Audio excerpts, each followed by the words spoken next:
The planet is vast and there are many places that haven't been discovered yet.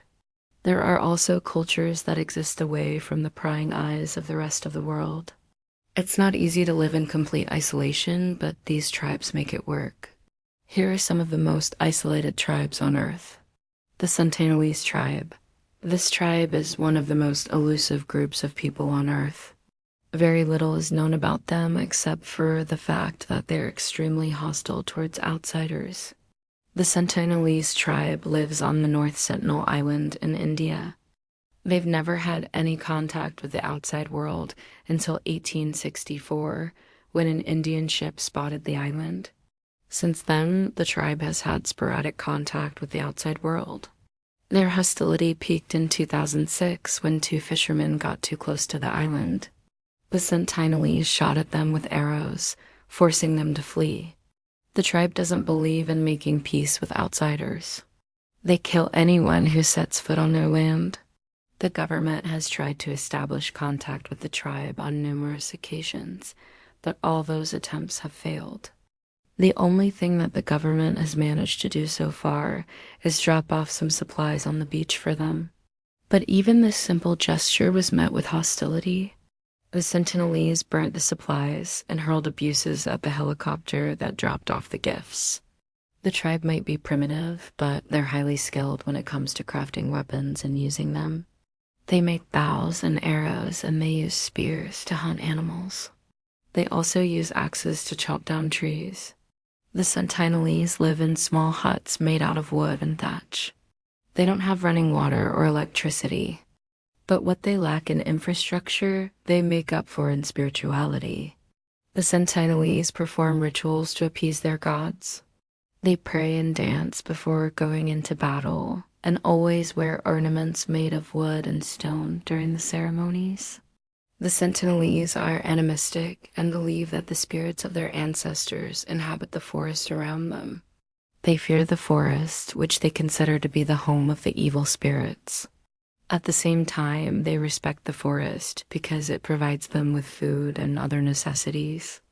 The Sentinelese are constantly in fear of being attacked by neighboring tribes, so they spend most of their time planning for battles and practicing warfare skills.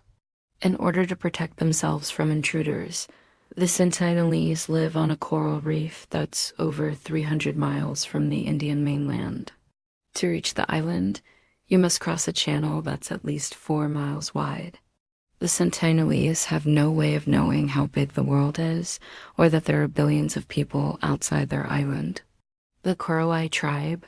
The Korowai people are one of the most isolated tribes in New Guinea. They live deep in the jungle, far from the rest of civilization.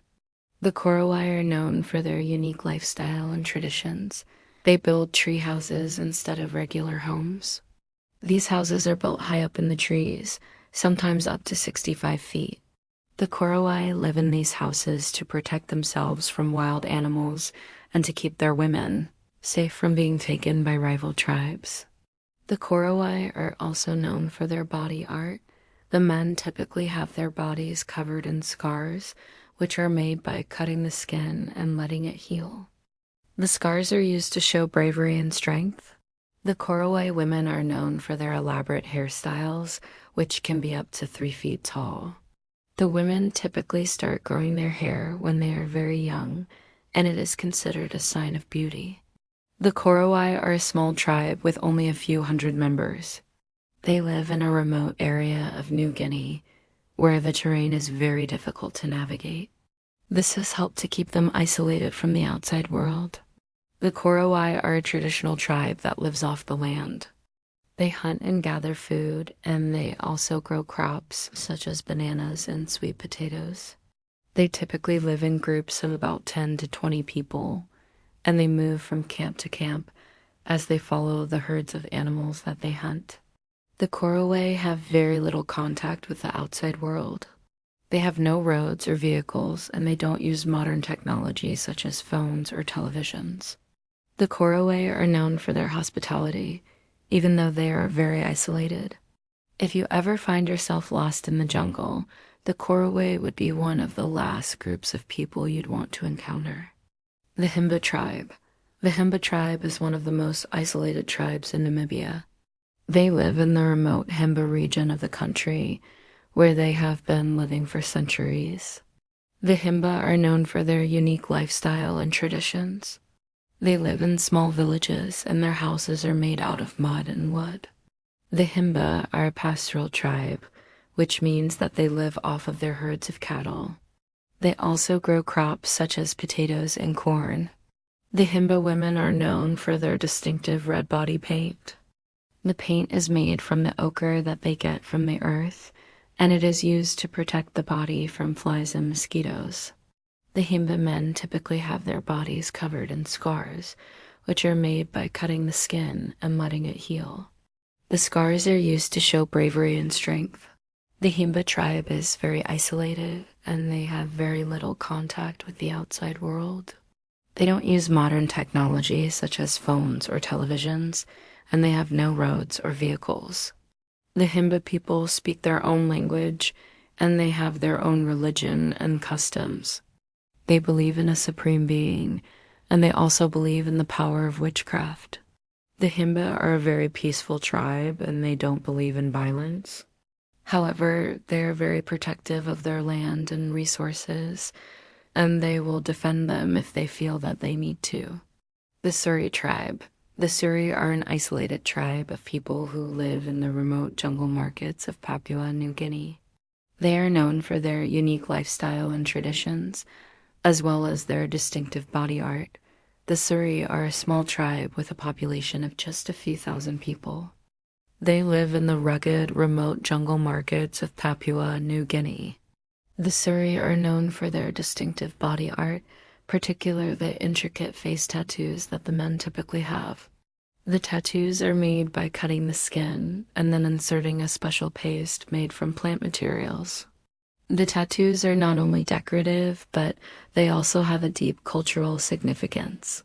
Each tattoo tells the story of the wearer's life, including their age, marital status, and any heroic deeds they have accomplished.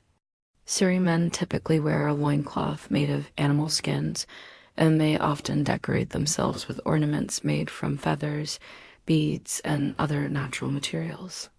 The Suri are a horticultural society, which means that they grow their own food using traditional farming methods.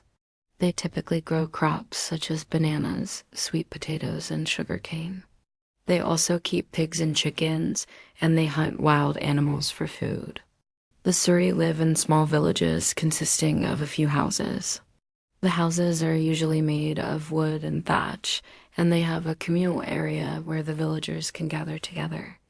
The Suri are a matrilineal society, which means that their family lineage is traced through the mother's line.